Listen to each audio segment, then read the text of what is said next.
அகந்தை பேய் அவனை பற்றியதனால் தான் அரசன் என்றும் எதிரில் இருப்பவன் கூலிக்கு வந்த கூலியாள் என்றும் பந்தி கூலி கொடுக்க காத்திருக்கும் பெண் என்றும் பின்னால் இருப்பவர்கள் தன் ஏவலாள் என்றும் தனித்தனியாக வியக்திகளை உணரத் துவங்கினான் அரசன்.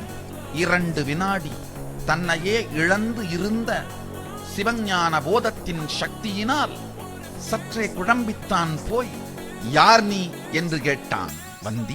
வந்திக்கு வேலை செய்ய வந்திருக்கும் கூலியாள் தெரிந்தும் கேட்கின்றான், யார் நீ? நான் கூலிக்கு வந்த சாமிங்கோ.